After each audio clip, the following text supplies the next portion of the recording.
Bonjour et bienvenue dans cette quatrième séance de ce cours d'interaction fluide-structure.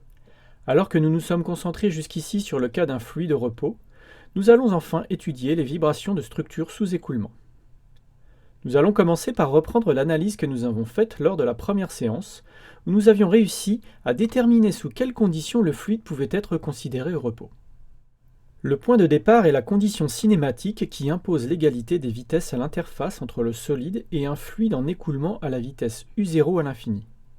On peut adimensionner la vitesse du fluide avec la vitesse caractéristique u0, tandis que pour le solide, le déplacement est adimensionné avec L et le temps avec 1 sur oméga 0. Réalisant cet adimensionnement, on trouve que la vitesse sans dimension petit u égale 1 sur r d'xi sur dt, où UR est la vitesse réduite, définie ainsi. De plus, ayant utilisé la taille caractéristique L et non pas l'ordre de grandeur du déplacement xi0 pour adimensionner xi, la vitesse d'xi sur dt sans dimension est d'ordre de grandeur d. Petit u est donc d'ordre de grandeur d sur UR. C'est comme cela que nous avons déterminé le critère UR très petit devant d pour pouvoir considérer le fluide au repos. Nous allons à présent considérer le cas opposé, c'est-à-dire UR du même ordre de grandeur ou d'un ordre supérieur à D. On ne peut plus considérer le fluide au repos, il est désormais en écoulement.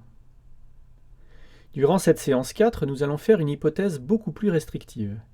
À partir de la condition cinématique sans dimension, en choisissant UR très grand devant D, on montre que la vitesse petit u est très petit devant l'unité, ce qui peut être approché par petit u égale 0. C'est la condition aux limites classique d'un problème de mécanique des fluides. Le problème de mécanique des fluides ne dépend alors que de la position et l'état de déformation du solide.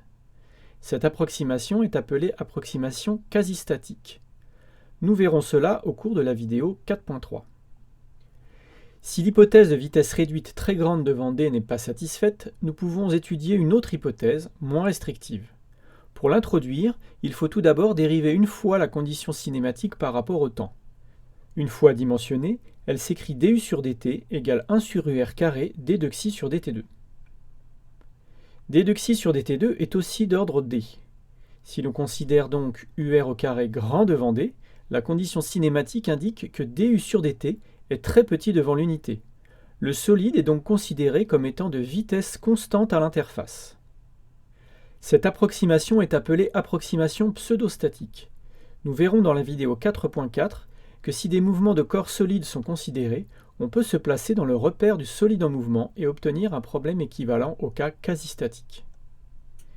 C'est pourquoi dans ces deux approches, nous pourrons réutiliser des résultats classiques d'aérodynamique stationnaire qui nous donnent les efforts appliqués sur les solides en fonction de leur position. Nous commencerons donc par présenter quelques résultats généraux d'aérodynamique dans la vidéo 4.2. Au cours des séances 5 et 6, nous aborderons finalement les cas où UR est du même ordre de grandeur que D. En séance 5, nous nous intéresserons aux situations sans décollement, sans recirculation, ce qui nous permettra d'utiliser la théorie potentielle pour décrire l'écoulement.